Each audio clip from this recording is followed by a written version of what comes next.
The day it happened did not start with anything dramatic. No warning, no sign. Just the usual noise of the garage on East 54th Street, the sound of wrenches clattering tires, thumping onto concrete compressors, sighing like tired giants. I had barely clocked in when Karen started in on me. She always found a reason. Today, it was the alignment job from yesterday. She stood near the bay door where everyone could hear her, her voice sharp and flat, like a metal spatula slapping a grill. "Derek, are you even listening, or are you just pretending to know what you are doing again?" The guys glanced over, smirking in that lazy Manhattan morning way that said they had seen this show before. One of them whispered kids should have stayed sweeping floors. Another added affirmative action hire knew it was coming sooner or later. They said it softly but loud enough for me to hear. That was the point.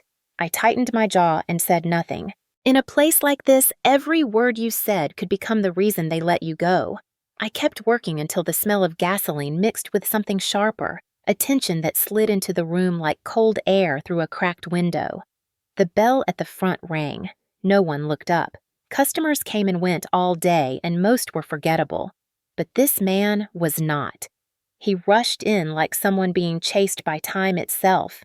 A tall man in a leather jacket faded gray at the seams, tattoos running up his neck and disappearing beneath the collar. His boots were scuffed dirty, his breathing uneven. The logo on his back caught the fluorescent lights, and every tech near me stiffened. Hell's Angel, not the kind with wings. The patch with the skull and red lettering that made half the city cross the street. He stepped to the counter, voice trembling in a way that did not match his size. "My bike died outside. My daughter is in surgery. I need to get to the hospital uptown. Please." The receptionist, Kim, did not even raise her eyes from the screen. "Take a seat. Someone will help you when they can." He tried again.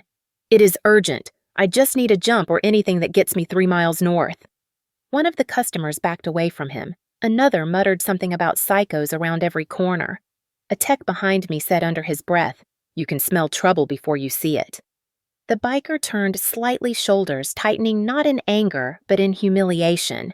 I had seen that look. A man trying not to fall apart because the world had already decided who he was. He stepped toward the door, mumbling something like, "It is fine. I will call a cab." But his hands shook as he reached for his phone. And something in me snapped.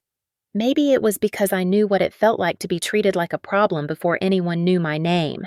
Maybe it was because the fear in his eyes looked too much like the fear I saw in my mother's face every night she rushed between shifts at the hospital. Or maybe it was just that I could not watch a man crumble while we all pretended not to see it. I walked to him.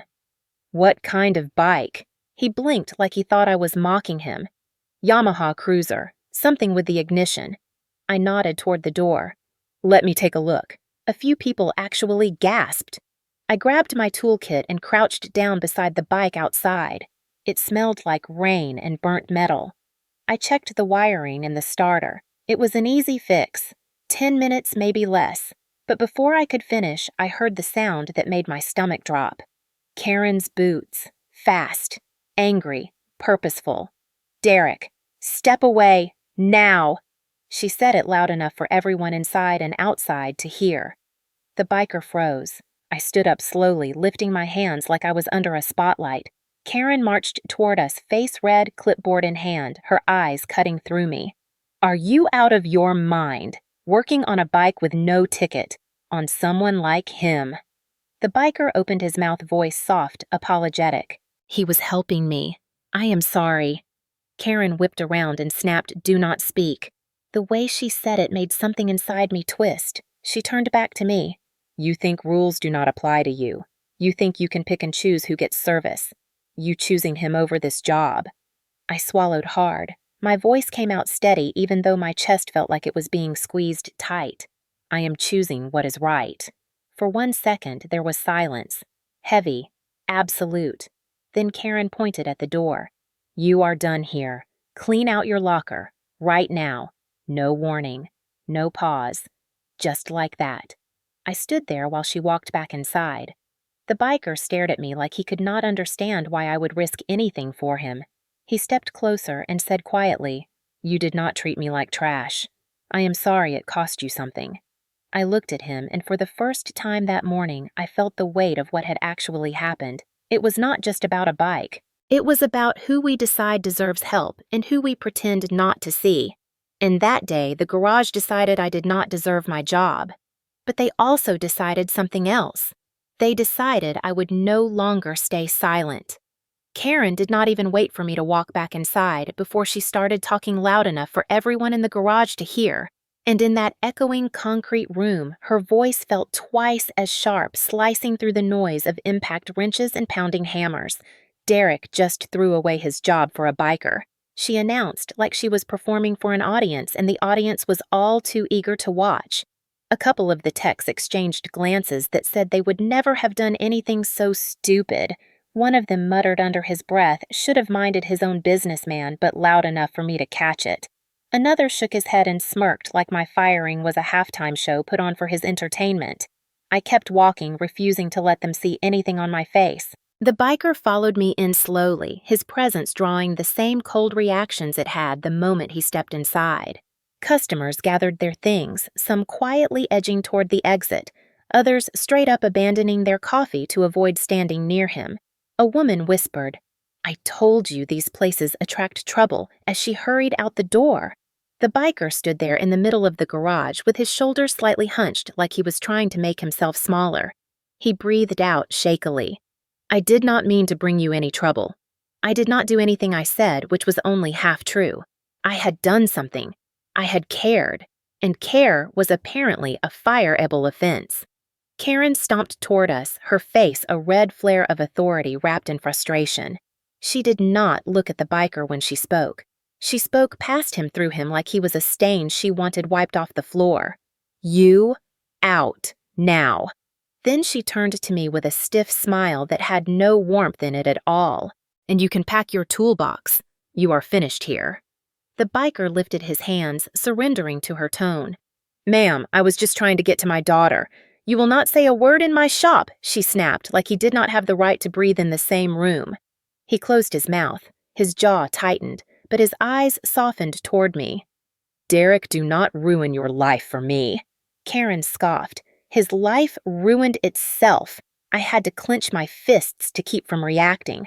I wanted to shout, but shouting would have proved her right. Instead, I kept my voice calm. "So that is it. You fire me for helping someone." She smirked. "I fire you for insubordination. That is what the paperwork will say. This is an at-will state. We do not need a reason." The words hit harder than I expected.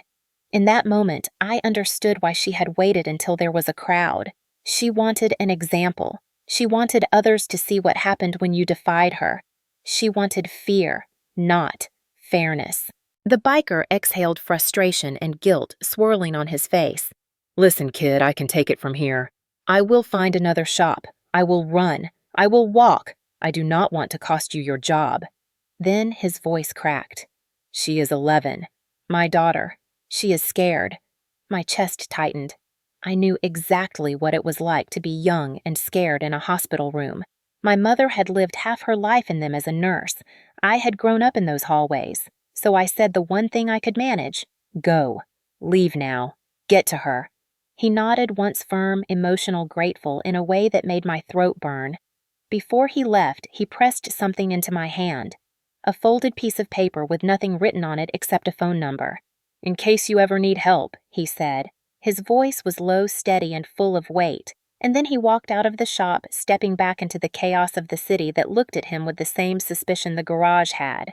I watched him disappear behind the blur of cabs and buses and pedestrians, and for a moment, I wished I had fixed his bike fast enough for him to be invisible to all their eyes. When I turned back, Karen was still watching me. "You have 10 minutes to clean out your locker." The way she said it felt like she had rehearsed it, like she had been waiting for an excuse to say it.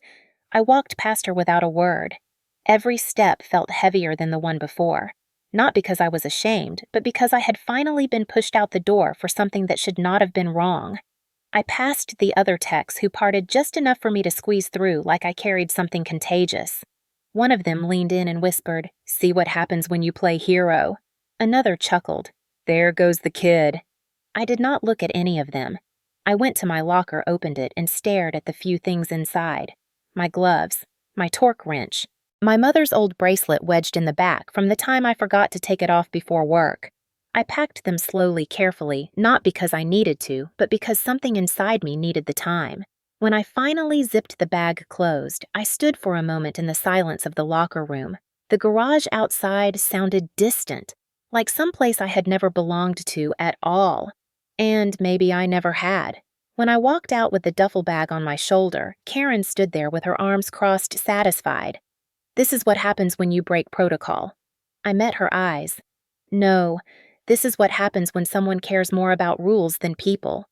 For the first time, she looked unsettled, only for a second. Then she turned away. I walked out of the garage with no job, no plan, no certainty.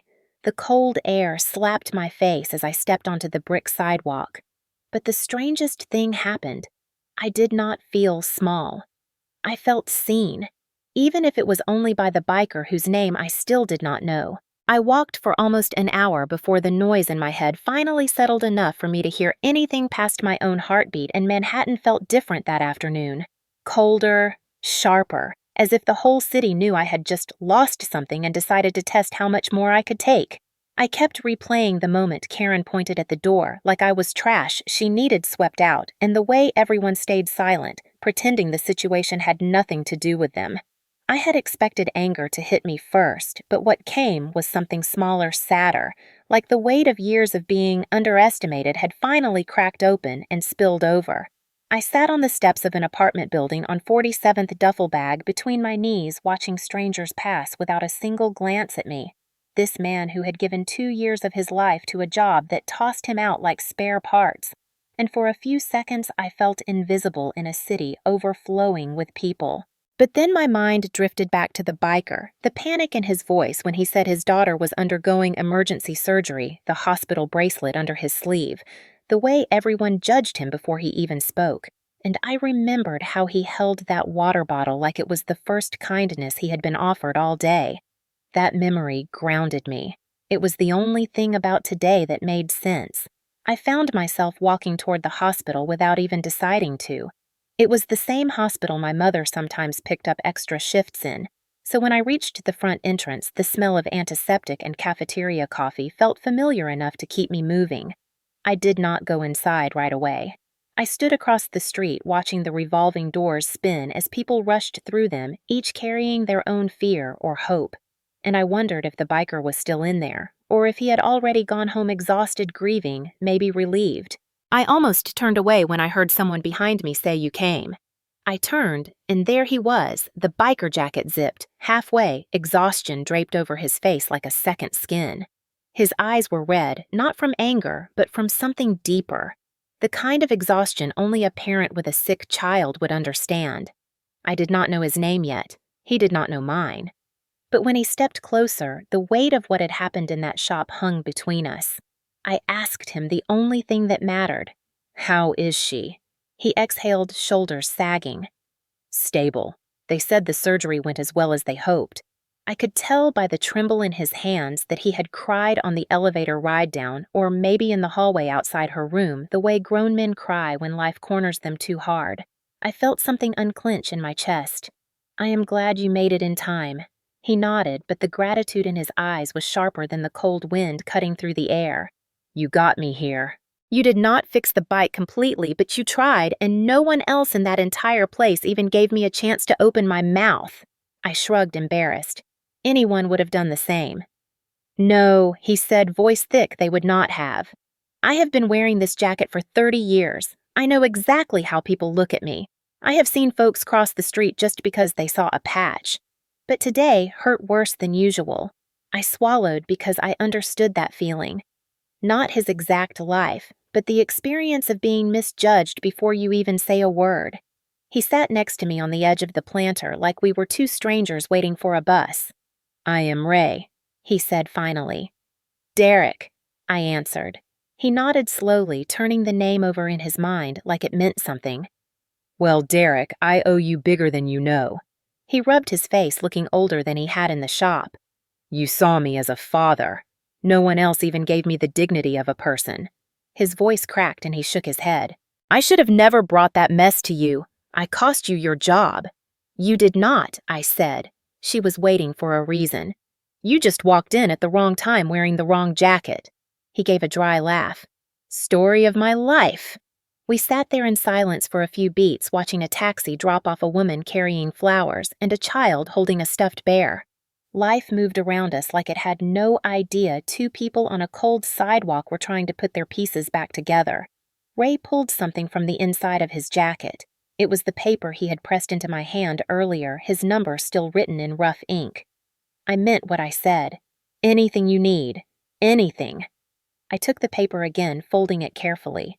I did not know what anything meant from a man like him, but the way he said it felt sincere, not like some hollow promise you throw around because you feel guilty. As I stood to leave, Ray stood too. You have a good heart, kid. Do not let today crush that. And then he did something I did not expect. He put his hand on my shoulder and squeezed once like an older brother might. If people cannot see who you are, that is on them, not you. He walked away, then back through the doors of the hospital, his broad shoulders stiff from a lifetime carrying weight most people would never understand. I watched him disappear through the busy lobby, and for the first time that day, I felt something other than loss. I felt seen. Not by the people I wanted to impress, but by someone who understood what it was like to be misjudged by the world. As I headed home through the thinning afternoon light, I carried something new with me. A sense of quiet clarity, a small ember of purpose that had not been there this morning. I did not know what would come next, but I knew I had not made the wrong choice. And sometimes that has to be enough until something better shows up. The next morning, I woke up with that heavy feeling sitting in the center of my chest, the kind that makes you lie still for a second because you already know the day is not going to be kind, and I dragged myself out of bed, trying not to think about the fact that I had nowhere to be anymore, no shift to clock into, no engines waiting for my hands. My mother had already left for her early hospital shift, leaving a note on the counter the way she always did, telling me she loved me and to eat something before noon, and seeing her handwriting made the guilt wash over me all over again. I wanted to tell her the truth, but how do you say I lost my job because I tried to help someone in trouble and my boss decided I wasn't worth the trouble?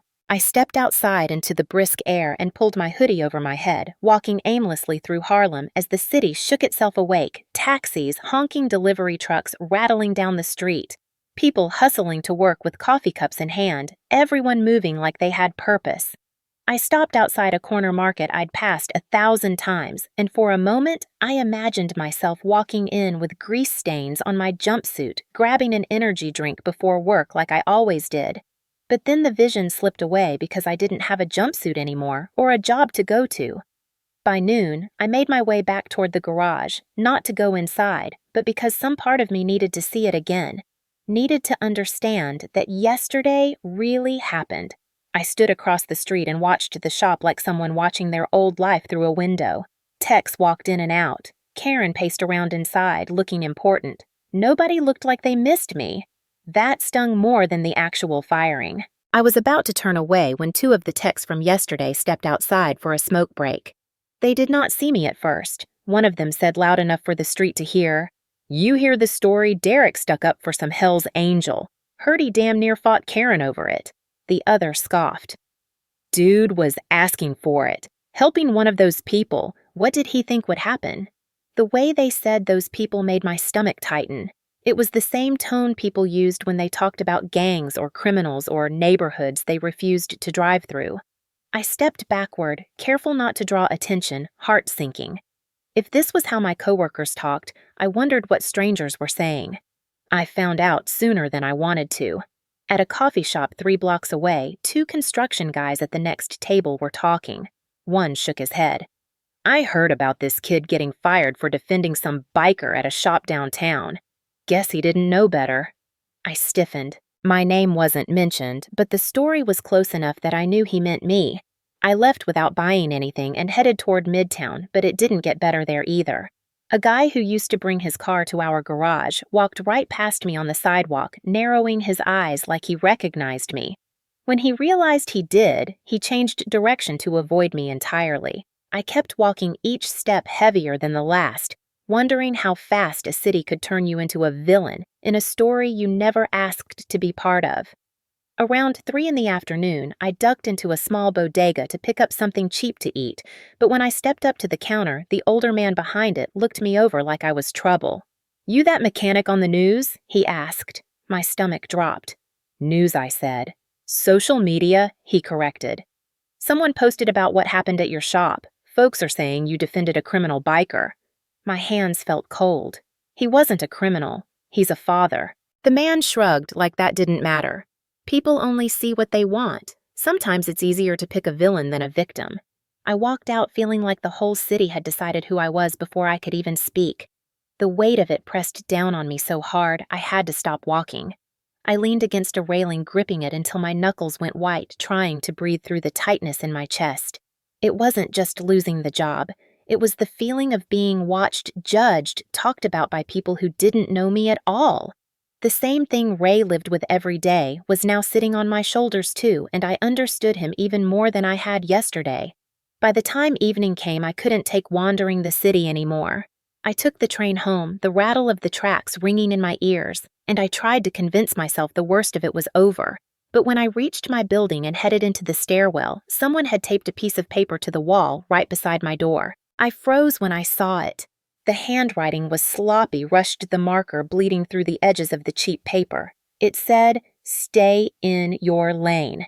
I stared at it for a long time, feeling the heat crawl up my neck. Not threatening enough to call the police, but heavy enough to send a message. A message that someone, maybe someone from work, maybe someone who heard the story, thought I deserved a warning for helping a man who needed help. I pulled the paper down slowly, folded it in half, and threw it in the trash bag in the hallway.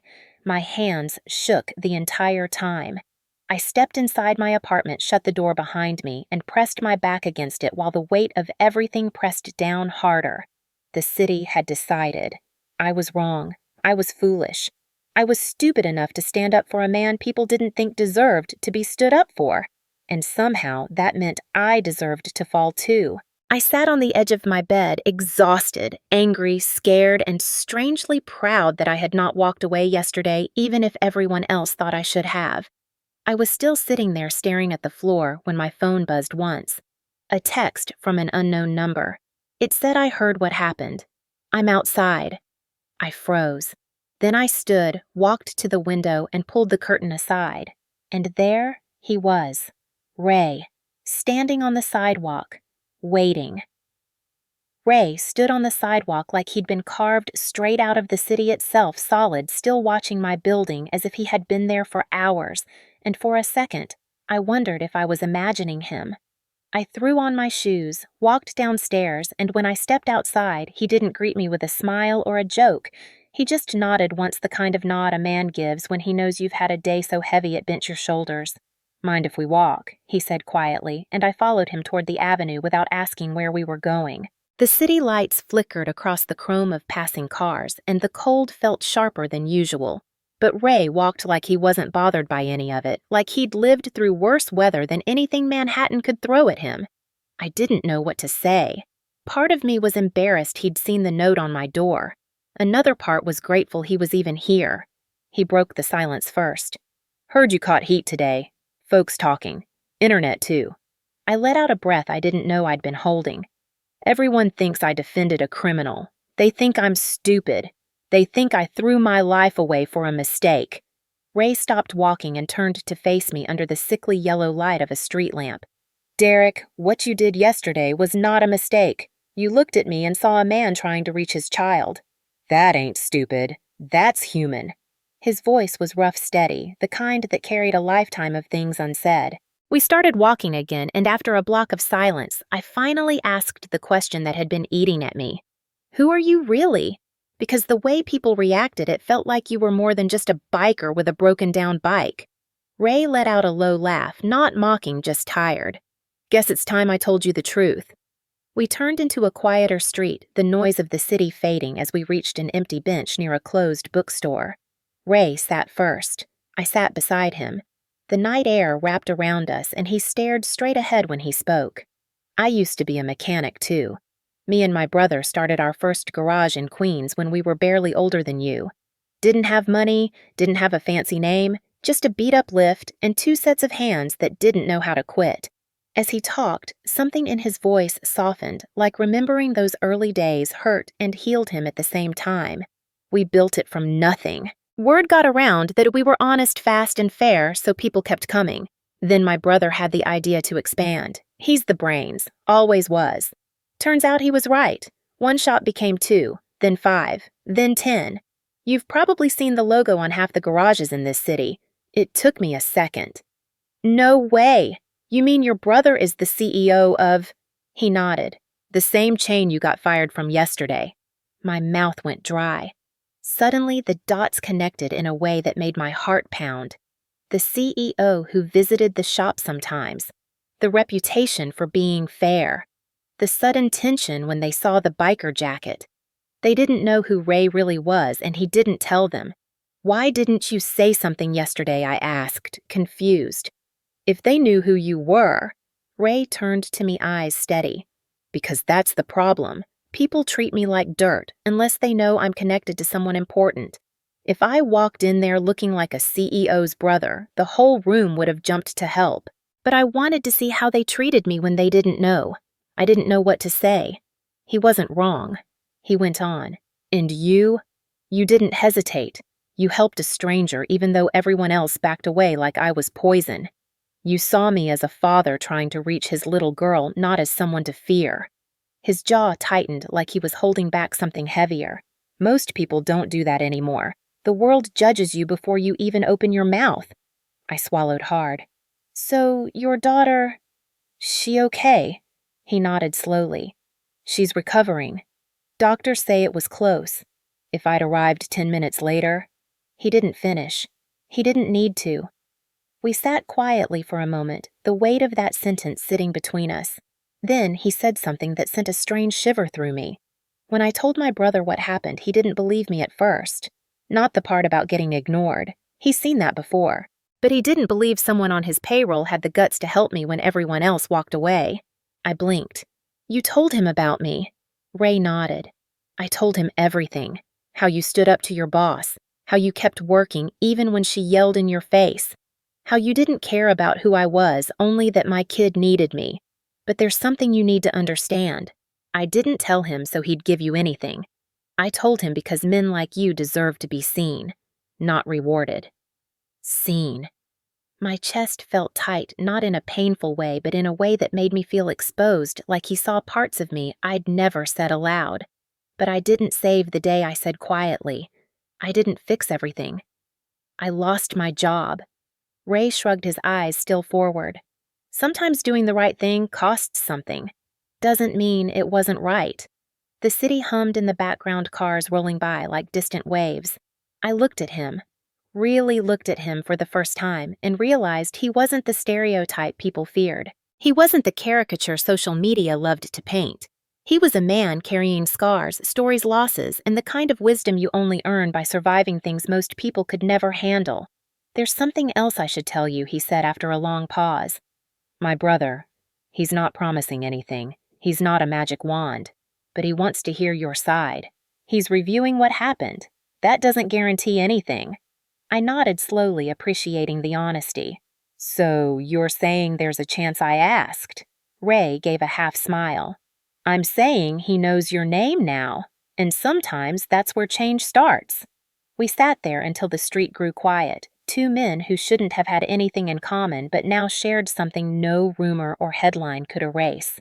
And in that moment, for the first time since losing my job, I felt something that had been missing for days. Hope. I woke the next morning with the kind of heaviness that made it hard to get out of bed, the kind that wrapped itself around your ribs and stayed there no matter how deep you breathed. My mother had already left for her hospital shift, leaving a note on the counter that said she made extra rice and there was soup in the fridge. She had no idea I'd lost my job, and the guilt of that pressed harder than the cold seeping through the window. I sat on the edge of my bed, rubbing my eyes when my phone buzzed. An unknown number. Normally, I ignored calls like that, but something in my chest nudged me to answer. This is Derek, I said. The voice on the other end was calm, steady, professional. Derek, this is Jonathan Hale, CEO of Midtown Auto Group. I froze. I actually froze. My throat closed for a second, and all I managed was, "Yes, sir." He didn't waste time. "I'd like you to come to our Manhattan headquarters at 2 o'clock this afternoon. I want to hear your account of what happened at the Lexington shop." It was phrased like a request, but it felt like stepping into a courtroom. "Sir, am I in trouble?" I heard myself ask before I could stop the words. "Not at all, Mr. Brooks, but we cannot make decisions based solely on incomplete reports. I want the truth from every angle." Then he added, "I hear my brother has spoken with you." That startled me more than anything. "Yes, sir." He nodded, voice steady. "Then you understand the importance of clarity. See you at 2. The line went dead. I sat there staring at the blank wall, my heart pounding like someone was knocking from inside my chest. For a moment, I didn't know what to do. Panic rose first, then fear, then something else, something steadier, something like determination. I showered, dressed in the cleanest clothes I had, and took the subway downtown. The train rocked back and forth like it was trying to lull me into calm, but my nerves stayed rattled. Every stop felt longer than the last. When I finally reached the building, I stood outside staring up at 30 stories of steel and glass. People in suits hurried past me, badges flashing blue at the security gates. I walked toward the front desk, palms sweating. "Appointment at 2, I told the guard. He checked the list, nodded, and directed me to the 20th floor. When the elevator doors opened, I stepped into a waiting room that looked like it belonged in a corporate commercial. Impossibly clean. Quiet. Expensive. A woman in a charcoal suit stood. "Mr. Brooks." "Yes." She motioned. "Follow me." She led me down a hallway lined with framed photographs of the company's first shops. Ray and Hale were in several of them, grease on their faces, tools in their hands. They looked proud. They looked like men who built something. The woman opened a set of double doors and gestured for me to enter. Inside sat Jonathan Hale, taller than I expected, with graying temples and an expression that looked carved from stone. He didn't smile. He didn't stand. He just studied me for a long moment, like he was measuring something I couldn't see. "Mr. Brooks, take a seat." I lowered into the leather chair, feeling like it might swallow me whole. Hale folded his hands. "We already have the statements from staff at the Lexington shop. We have reports filed by your former manager. And we have 4 different versions of what happened circulating internally. What I need from you is simple. Tell me exactly what you saw, exactly what you did, and exactly why." My chest tightened. I opened my mouth and everything spilled out. Not dramatic, not emotional, just the truth. I told him how the biker walked in panicking, how the receptionist dismissed him, how the other techs rolled their eyes, how Ray tried to leave because he felt unwelcome. I told him how Karen stepped in like she was dealing with a criminal, not a father begging for help. I described how she yelled at me for helping, how she told me to step away, how she fired me in front of everyone. I didn't exaggerate. I didn't soften anything either. Hale didn't interrupt once. When I finished, he leaned back, exhaling slowly. Then he pressed a button on a small remote. The lights dimmed slightly and a screen behind him flickered to life. Footage from the garage appeared, camera angle by camera angle. Every moment I'd lived through replayed in cold, silent detail. The receptionist ignoring Ray, the customers shifting away, the techs whispering, Ray backing up like he wasn't sure if he should breathe, me walking toward him with a bottle of water, Karen storming out of her office, jabbing her finger toward me. The entire scene unfolded exactly as I remembered, only worse somehow, because seeing it from the outside made the cruelty sharper. At one point, Hale paused the video and stared at the image of me kneeling by the bike while everyone else looked away. He didn't say anything. He didn't need to. When the footage ended, he turned back to me. "Why didn't you walk away when your manager ordered you to stop?" I swallowed hard. Because he wasn't a threat. He was a father. And nobody was helping him. And because if that had been my mom, desperate and scared, I would have wanted someone to care enough to help her too. Hale studied me again, his expression still unreadable. Then he said something that knocked the air out of me. "Thank you for your honesty. Your dismissal was inappropriate and unprofessional. However, we're not making decisions today. We will continue our investigation. You will hear from us within a week." Then he stood signaling the meeting was over. His voice softened just barely. "Go home, Derek. Rest. We're not done here." I walked out of that building feeling like the ground beneath my feet had shifted. I had no job, no answers, no promises. But for the first time since everything fell apart, it felt like someone with power had finally listened. And that alone changed something inside me. The week that followed felt like a month stretched thin and pulled tight. Every day I woke up with the same uneasy mix of dread and hope twisting together in my stomach like two hands locked in a fight. After meeting with Hale, I expected something to happen quickly, but big companies don't move fast, especially when someone's job is on the line. I tried to distract myself by applying to new shops, but the second they asked why I left my last position, everything went sideways. A man at a shop in Queens narrowed his eyes at my answer and said, "We can't bring on someone who causes conflict." A smaller garage in Harlem told me they were fully staffed even though the help wanted sign was still taped to the door. At a chain location in the Bronx, the manager asked for my name and typed it into the system. His face tightened. "Corporate flagged you for non-compliant behavior. Sorry, kid. Try again in 6 months." 6 months. I walked out into the cold evening air with the rejection still ringing in my ears. At the same time, Hale's investigation was moving behind closed doors. I didn't know the details, but Ray did. He didn't tell me everything, only what wouldn't get me in trouble. He'd show up some evenings after I finished helping my mom fix dinner. He'd lean against the brick wall outside our building like the city was just another stop on a long road he knew too well. He'd ask, "You holding up?" and I'd answer, "Trying." He told me the CEO had been reviewing the camera footage again with the HR department. Told me Hale had been interviewing each employee one by one. Some stuck to their original story, others cracked when they realized the CEO already had proof. Ray said the investigation wasn't about punishing people. It was about exposing culture, a culture that let me be pushed aside because of how I looked and who I helped. One night, Ray mentioned something that made my chest tighten. "Hale talked to your manager today." Karen. He didn't tell me what she said, but he shook his head slowly. "It doesn't look good for her." I didn't celebrate hearing that. I didn't want to.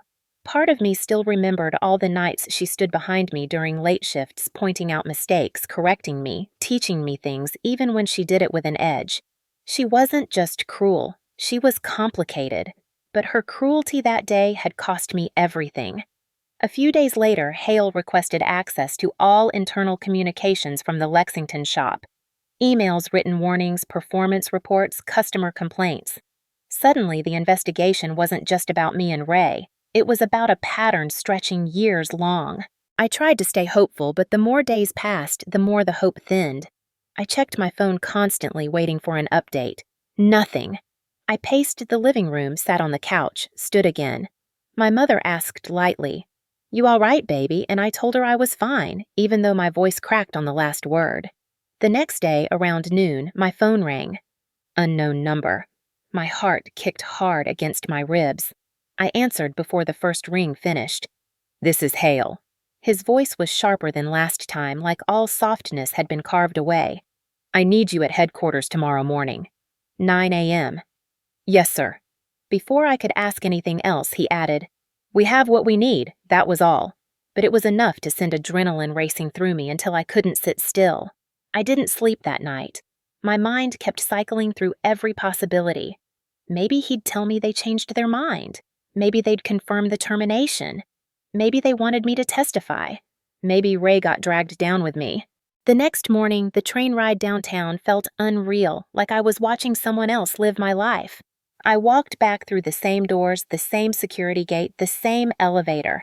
The woman at the front desk recognized me this time and simply said, "20th floor. They're expecting you." When I stepped out of the elevator, Ray was already there leaning against the wall. He pushed off it when he saw my face. "Morning, kid. You doing okay?" "Not really." He nodded like that was the only honest answer. He didn't say it would be okay. He didn't try to warm the air with false comfort. He just walked beside me down the hallway like a shield. When the double doors opened, Hale was sitting at the head of the table with a stack of folders in front of him. HR sat on his right. A legal advisor sat on his left. Every head turned when I walked in. Derek, take a seat. Ray stays. He gestured to a chair. My legs felt heavy as I lowered into it. Hale opened the top folder. He began listing findings one by one. Camera footage was reviewed from every angle. Employee statements were compared. Inconsistencies were noted. Reports from Karen contained fabricated details about Ray's behavior. Customer complaints from past months revealed a history of discriminatory interactions. When Hale closed the folder, the silence grew thick between us.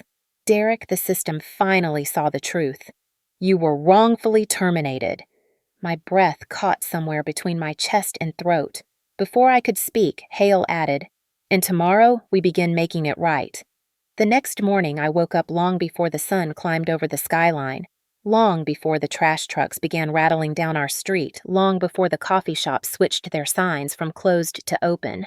I stood in front of the bathroom mirror, buttoning the only clean shirt I had left, trying not to let my nerves show on my face. My mother watched me from the doorway, her eyes soft but searching, and asked quietly, "You going to be all right, baby?" I lied with a nod because I didn't know what waited for me, only that something irreversible was coming. The train ride downtown felt different this time, heavier, almost ceremonial. People around me scrolled through their phones, sipped coffee, thought sleep lived their normal lives.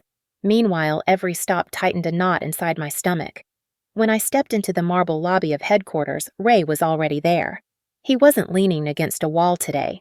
He stood tall, hands in pockets, expression steady. "Morning, kid. You ready? No. But I guess that doesn't matter." He gave a faint grin. "That's exactly how you know you're doing something important." We rode the elevator in silence. As the floors ticked upward, my heart beat harder, not from fear of losing something, but fear of gaining something I wasn't sure I deserved. The doors opened to a hallway that looked impossibly long. At the end of it, the conference room sat like a stage waiting for its players. Hale stood inside with HR, the legal advisor, and someone who made my breath catch in my throat. Karen. She sat stiffly with her arms crossed and her jaw set so tight it looked carved from stone. For a second, seeing her there, my legs froze. I didn't want revenge. I didn't want to see her humiliated. I didn't even want to see her punished. I just wanted the truth to matter. Hale motioned for me and Ray to sit. The tension in the room felt like a live wire running under the table. No one spoke.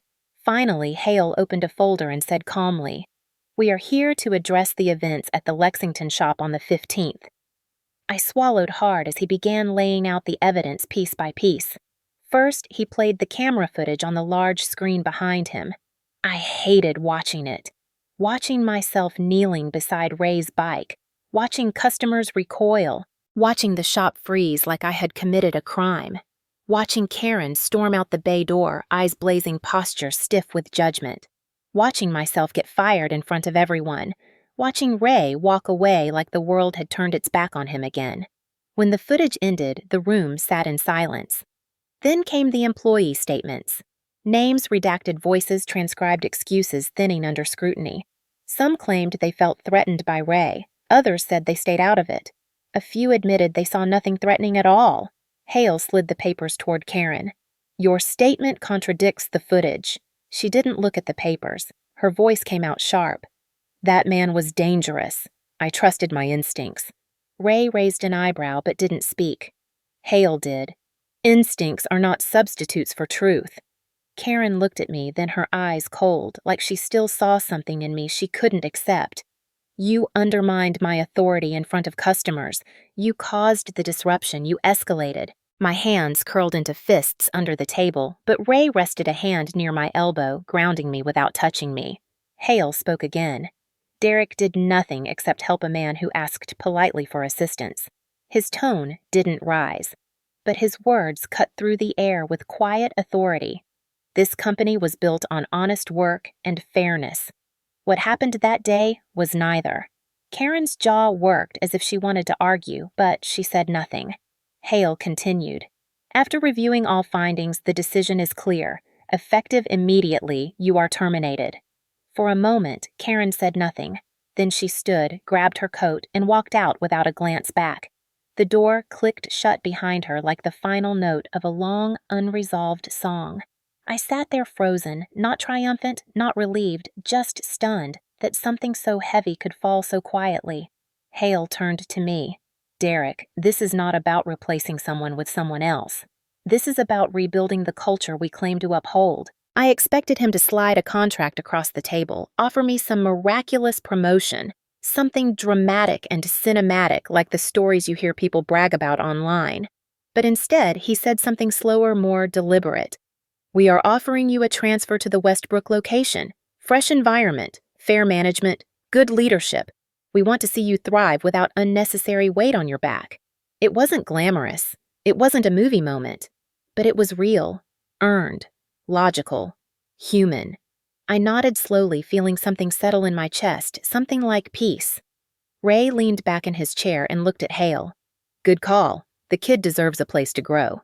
Hale offered his hand to me. Let's start fresh. I shook at my palm warm against his steady grip. I didn't realize I had been holding my breath until it escaped in a shaky exhale. For the first time since the day I got fired, the world felt less tilted, less hostile, less impossible.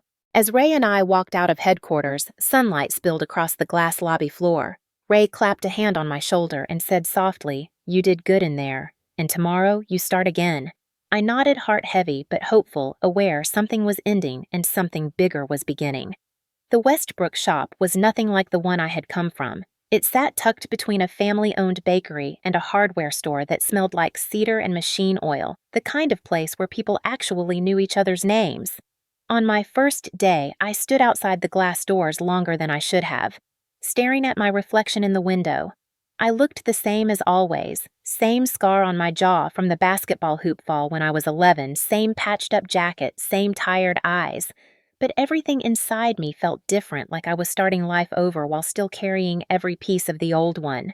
The manager at Westbrook, a middle-aged woman named Serena, greeted me with a handshake firm enough to set my nerves at ease. Heard a lot about you, she said. All good things. I almost laughed because a few months ago I couldn't imagine anyone saying that about me in a shop like this. She showed me the bays, introduced me to the crew. No snickering, no side-eye glances, no hint of judgment when they saw the color of my skin or the age on my resume. Just nods and simple respect. It was disorienting at first. I had spent so long bracing for impact that I didn't know how to stand without armor. The first week I kept waiting for someone to snap at me, to call me kid in that tone that wasn't affectionate but belittling. But no one did. Instead, people thanked me when I handed them tools. They corrected mistakes without shaming me. They asked for my opinion on diagnostics.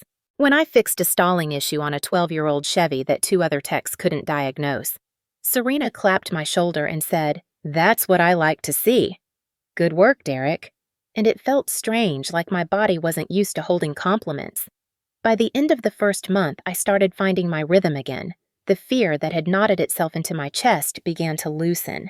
Customers remembered my name. A man even requested me specifically after I fixed his misfiring Honda in under an hour. Little by little, day by day, I felt myself growing back towards something solid. Sometimes when the day slowed and the air smelled of hot oil and brake dust, my mind wandered back to my old shop, the one that nearly crushed me. I wondered if they missed me. Probably not. I wondered if they treated each other better now. Probably not yet. But I also knew things were changing there because Hale didn't let a place stay broken for long.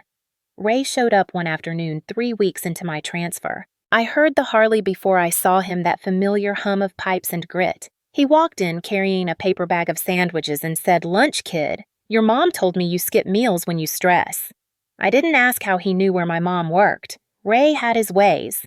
We sat on overturned milk crates behind the shop and ate while he watched me like he was taking inventory of my soul. You look better, he finally said. Lighter. I shrugged. I'm trying. He nodded slowly. Healing takes time. Pride takes longer. But you're doing both. His presence was steady like an anchor, reminding me I wasn't alone in the way the world had tried to make me think I was. A few days later, a customer came in furious after another shop misdiagnosed her car. I listened calm and patient while she vented.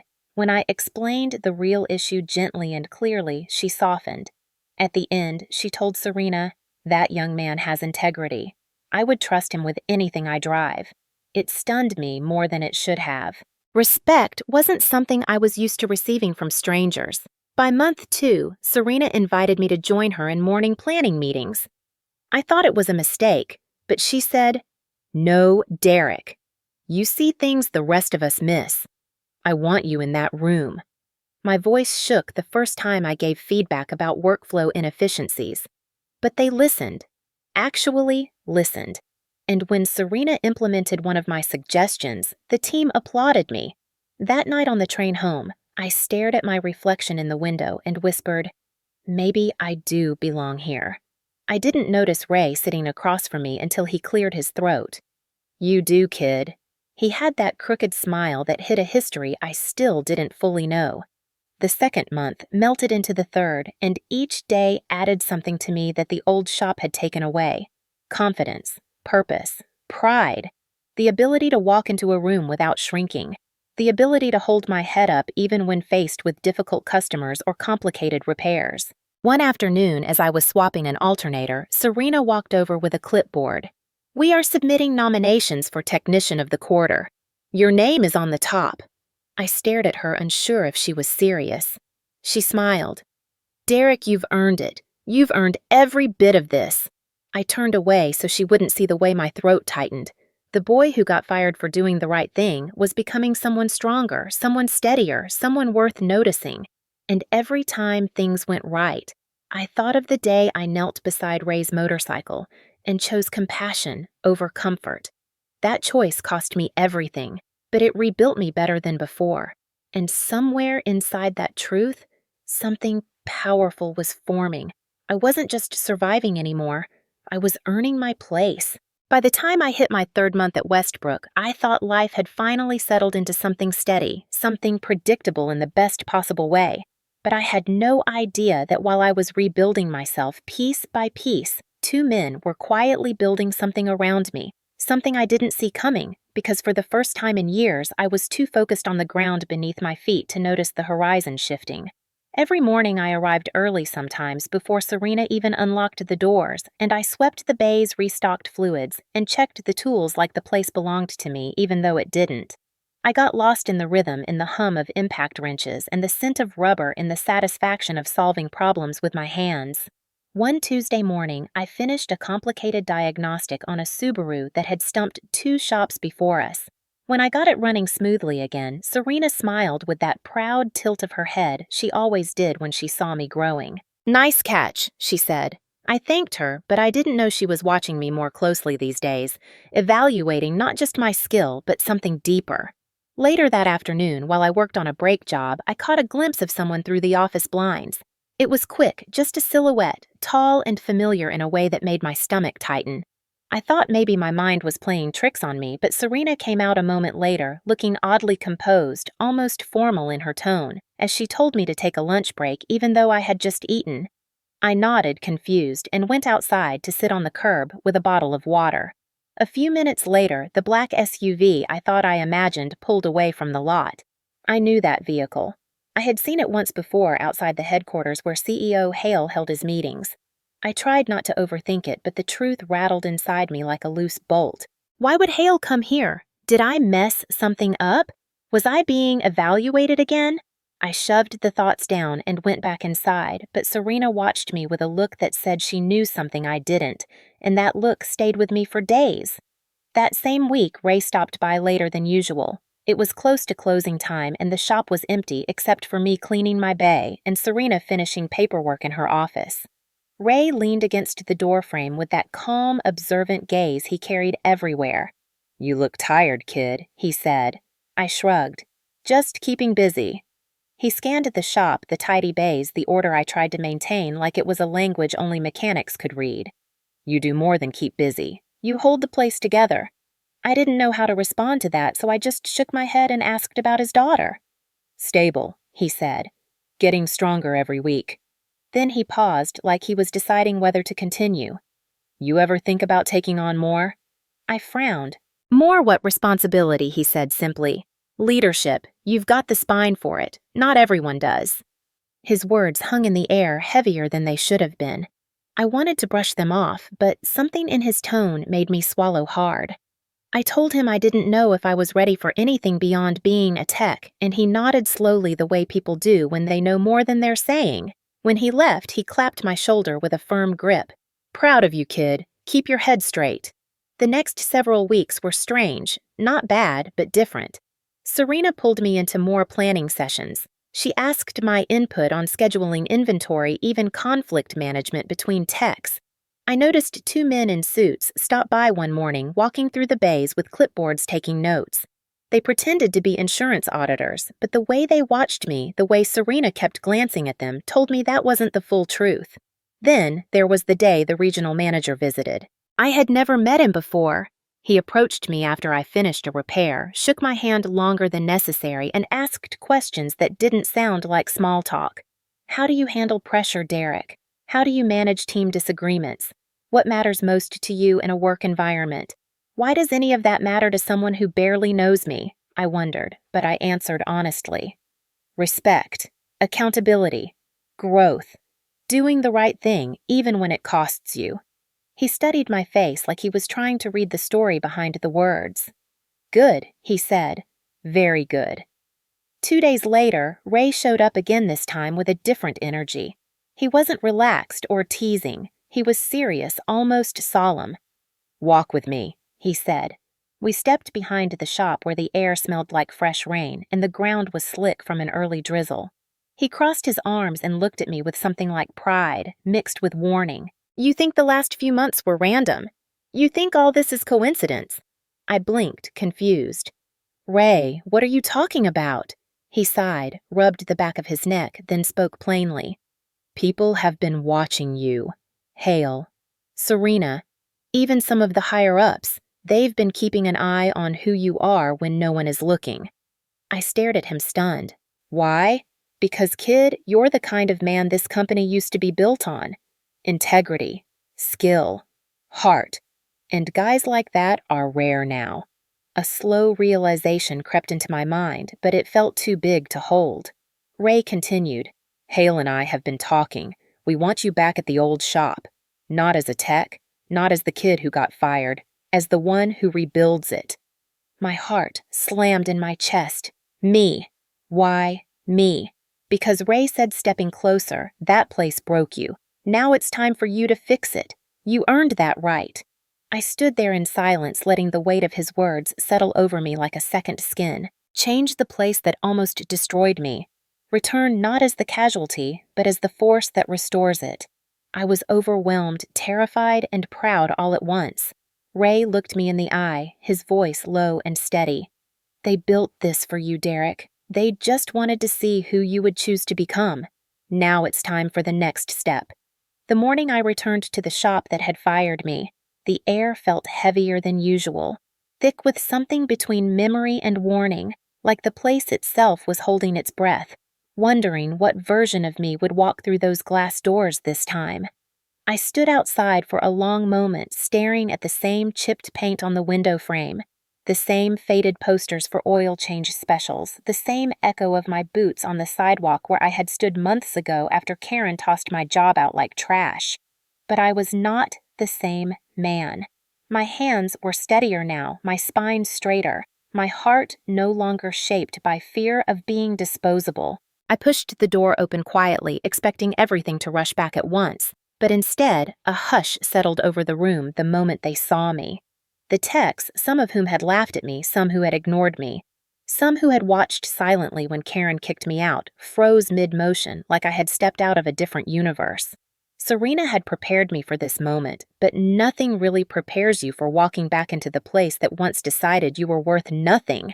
Manager Hale stood near the service counter with a clipboard in hand, his posture calm, but his eyes sharp and assessing not of me, but of the room, like he wanted to see how everyone reacted.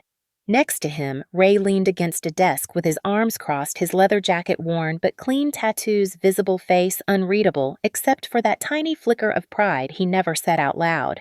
Hale cleared his throat. "Everyone gather up." The techs drifted toward us, reluctantly forming a semicircle. I could see the guilt on some faces, confusion on others, resentment on a few.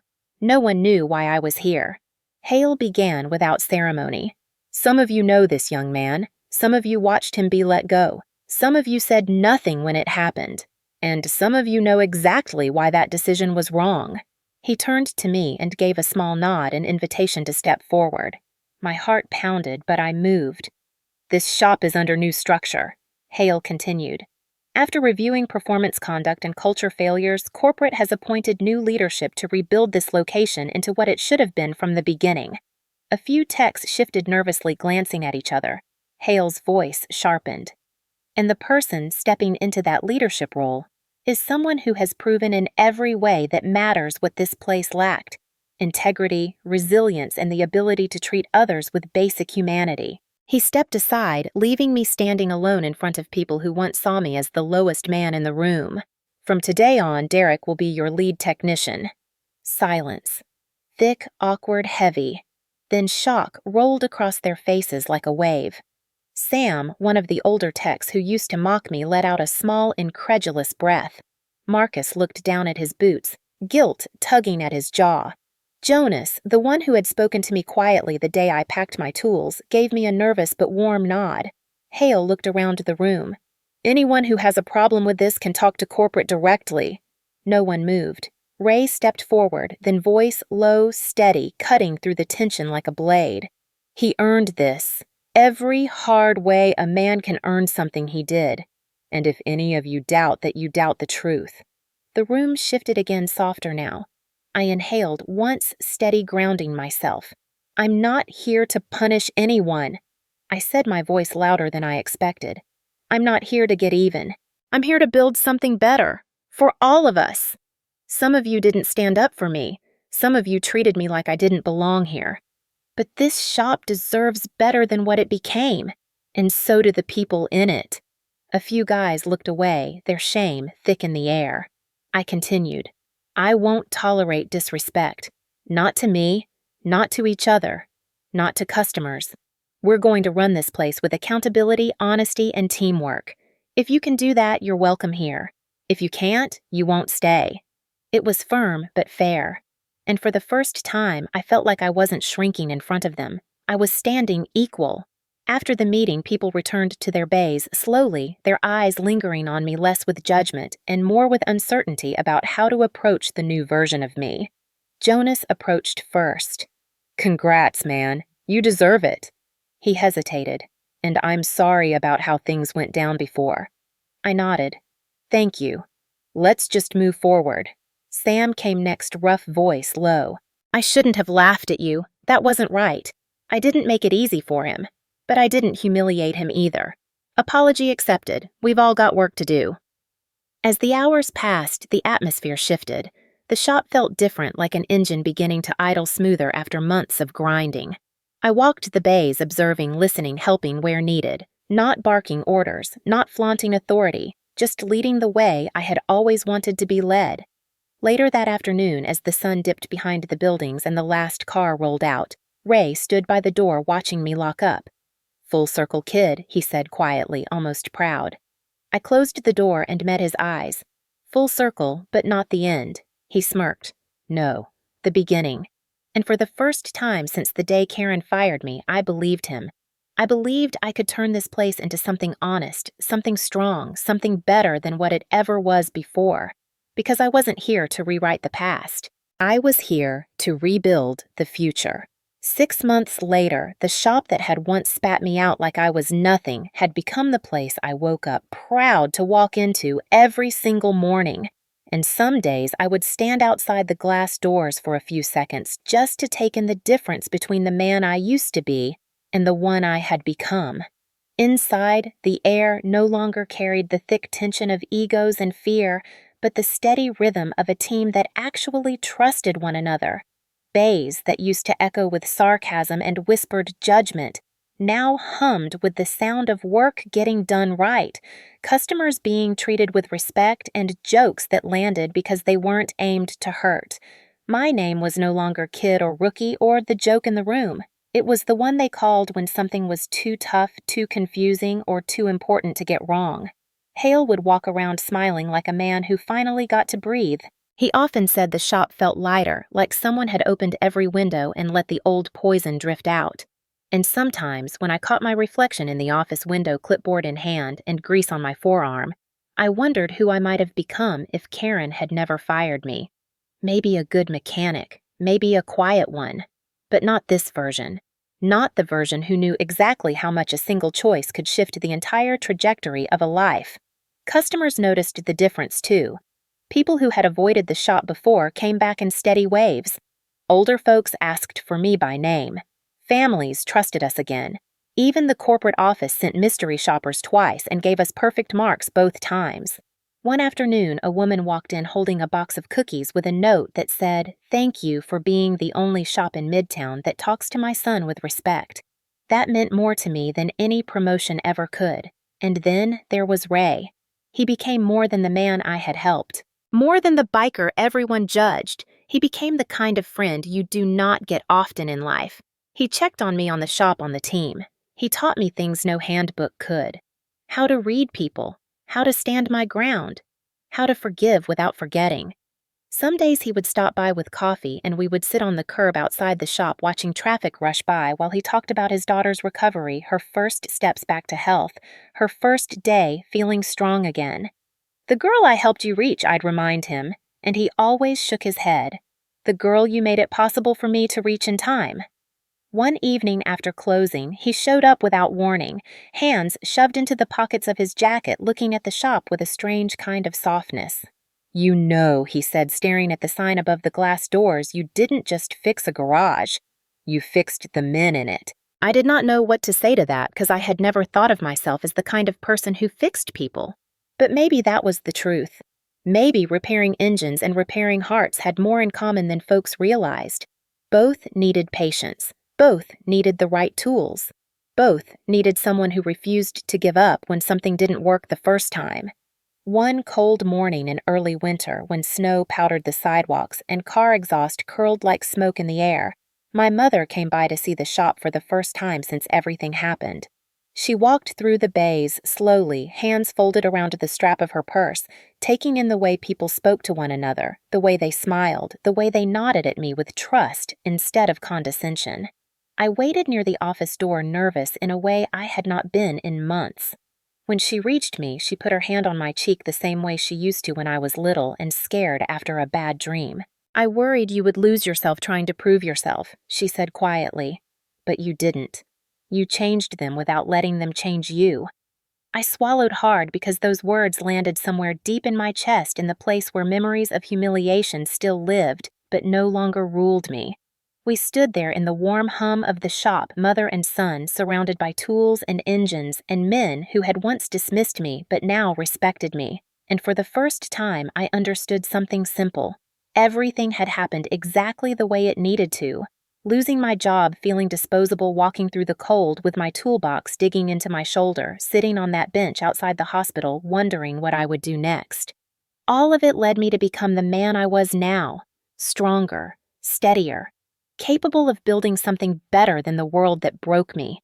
And that truth settled into my bones like warmth after a long winter. A few days later, near dusk, as I was closing up the shop, a shadow fell across the doorway.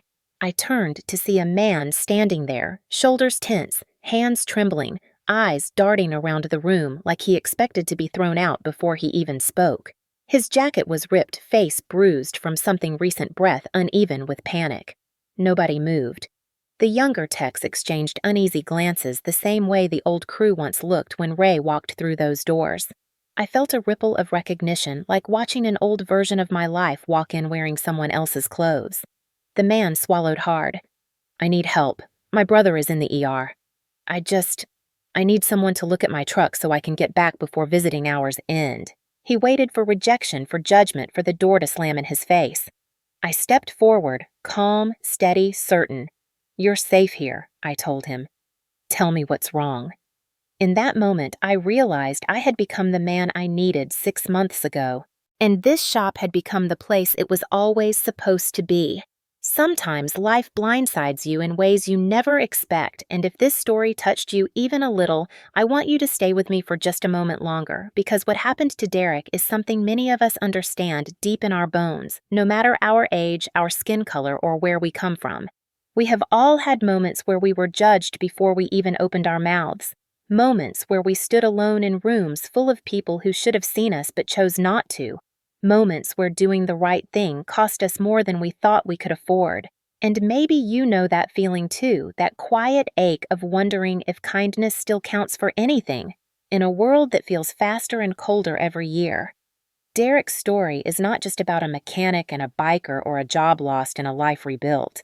It is about the courage it takes to be decent when it is easier to look away, the strength it takes to stand firm when the room tries to push you down, and the grace it takes to see a human being when everyone else only sees a stereotype.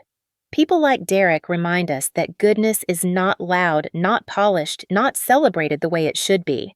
Goodness is the quiet choice we make in the moments nobody applauds. And yet, look what happened when he made that choice. The world he thought would crush him ended up lifting him. A man he barely knew stood for him. A company rediscovered its own conscience.